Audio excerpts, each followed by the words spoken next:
And I picked 6 items that we're going to go through in relation to Sitchin's work. If you publish a book and you claim to be an expert language scholar, you made the claim. Okay? You're in print. You have to live up to it. When I go to a conference, academic conference, there's a few I go to every year in my field, and I read a paper, and everybody in the room has a PhD in biblical studies. If I don't do a good job, I'm going to get hammered. And I have seen people get hammered. I have seen people deliver papers at conferences go away in tears. It happens. And so, yes, I'm sensitive to people getting it right. If you're going to make the claim, then put up or don't say anything. I don't believe Zecharia Sitchin is wrong in his analysis of ancient texts. I know he's wrong. And I can empirically show you, and I will tonight. I know it's not very hard if you are in the field. Now my challenge is to you, go ahead, check my credentials out. I don't have any phony degrees. They're real. My resume is on the internet. Ask yourself if it makes sense as we go through this material to believe what Mr. Sitchin says about the ancient texts against what the ancient Mesopotamians say. And I'm saying this for a specific point in the lecture. I will come back to this. But at some point you're going to have to say accept what he says over what the scribes themselves say. Now my money's on the scribes. Right? Ask yourself how Mr. Sitchin's work can be considered credible in light of its demonstrable errors. And ask yourself why Mr. Sitchin has refused to debate me since 2001. That's a little self-serving, I'll admit it. I'd kind of like to debate, but if it was over the radio, there are just things in here that will not translate well to radio, so it's probably good that we don't debate. Some points are tough to make. Now my challenge is to Mr. Sitchin. He's been on the internet for quite a while. Show me proof of your ancient language training. I mean, I'm at the point now where I don't want to see a degree. I want to see a class. I want to see one semester of anything. Explain why your word meanings are superior to those in ancient cuneiform dictionaries. Yes, believe it or not, the scribes themselves created dictionaries, and they're bilingual. Sumerian on one side, Akkadian on the other. We have literally 50 to 60,000 words in clay tablet dictionaries made by the scribes. We don't have to guess at what a word means and what they thought it means. They've told us what it means. And so often Mr. Sitchin's translations, I use that word loosely, defy the Sumerian scribes themselves. I don't know of any other way to put it. Explain the language and translation errors in your books. Produce a single text, just one. A single text that says Nibiru is a planet beyond Pluto, and that text connects the Anunnaki to Nibiru. There is no text, none, zero, nada. There is no line of any cuneiform text that has that in it. That is entirely contrived. If you don't believe me, I have bibliography on my website. There are articles on Nibiru that account for every place it ever occurs in any tablet. And you can look them up for yourself in English translations. It ain't there.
or HAARP, High Frequency Active Auroral Research Program.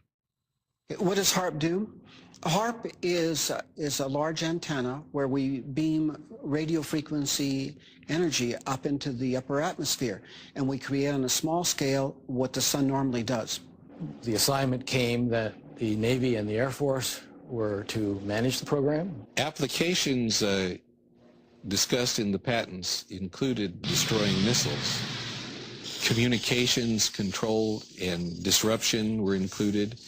There were some other ideas both to possibly modify weather and finally to lift a portion of the upper atmosphere further out into space where hopefully it would be able to deflect missile trajectories.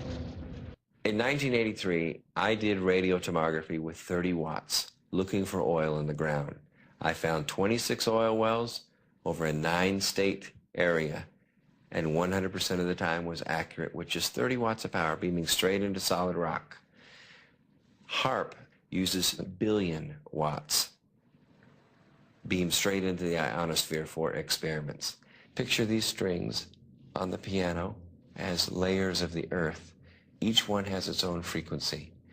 What we used to do is beam radio waves into the ground, and it would vibrate any strings that were present in the ground. We might get a sound back like, and we'd say, that's natural gas. We might get a sound back like, and we say that's crude oil. We were able to identify each frequency. We accomplished this with just 30 watts of radio power. If you do this with 2 billion watts, the vibrations are so violent that the entire piano would shake. In fact, the whole house would shake. In fact, the vibrations could be so severe underground that could even cause an earthquake. Earthquake, earthquake, earthquake,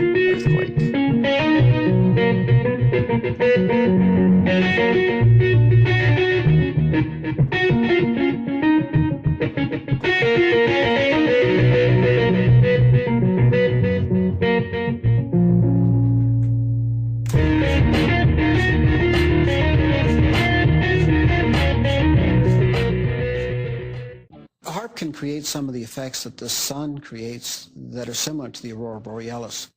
HAARP can paint designs in the sky, if you will. You know, it can take the beam and move it in any pattern that the scientist who's doing an experiment might want to do.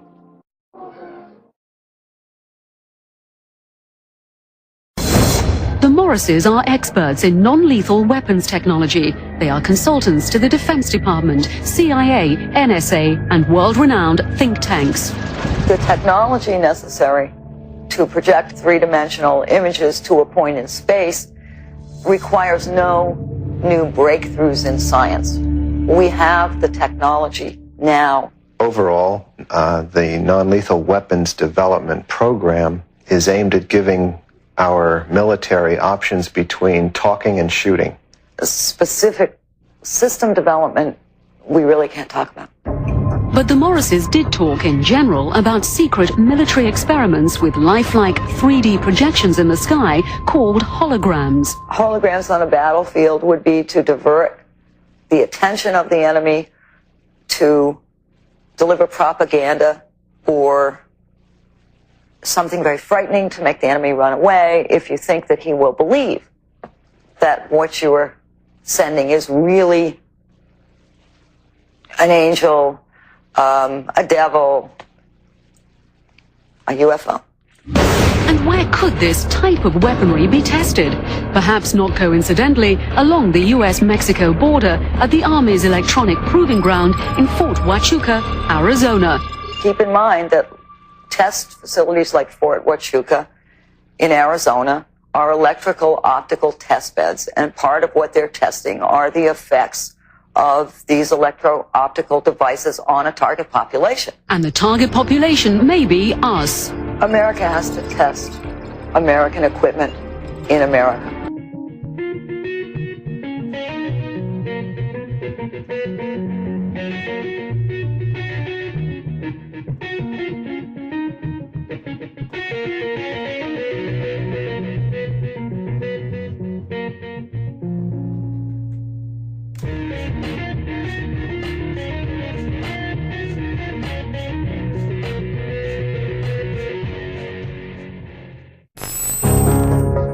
ultimate weapon in the info war would be so secret, so invisible, so undetectable, you would never know your mind was under attack.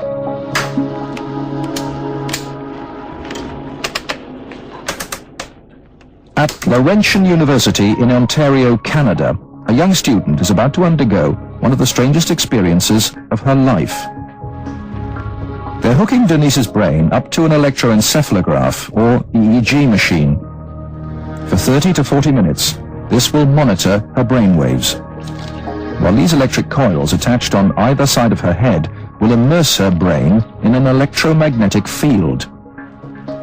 Her brain actually completes the circuit between the two coils. The field pulsing through her brain is less powerful than one given off by a digital clock radio, but acutely controlled and focused at specific parts of the brain, it will open Denise's mind to outside suggestion by this man. We're going to do a switch to see its right or left hemisphere. Use your frontal temporal. Dr. Michael Persinger is a professor of psychology and neuroscience. He is designing ways to put the power of mind control to good use. Dr. Persinger's research focuses on brain trauma, and he uses carefully controlled doses of electromagnetic radiation to induce relaxation and alleviate pain. So what Sandra did was to initiate a opiate-releasing pattern. That's a burst-firing field that is stimulated once every 4 seconds. And that produces relaxation and a very pleasant sensation. Similarly, using the appropriate field, we can induce fear and apprehension, but clearly that would be unethical in that setting. Dr. Persinger's tests suggest that carefully programmed electromagnetic frequencies can tap into individual brains and influence people's emotions. The cognitive processes of the human brain are really quite simple. And if you understand how they work, you can make entire populations think and decide the manner in which you wish. Many experts are skeptical of such an Orwellian scenario, but Persinger thinks the implications are chillingly real. Suppose you generate a field that produces fear, fundamental fear, in large numbers of people. And then, over the television, more traditional way, you say, the reason we're having this fear is because of this particular group. And now you start to move the population believing in a direction that you wish. To influence 250 million people, the equivalent of the entire population of the United States, may not be that difficult. According to Dr. Persinger, we already have the technology, satellites and television and radio transmitters. Mind control may already be happening. We know the mysterious PSYOPs plane can beam persuasive sounds and pictures into people's television sets. Will it someday beam disturbing frequencies directly into the mind? Mind control will be the ultimate non-lethal weapon.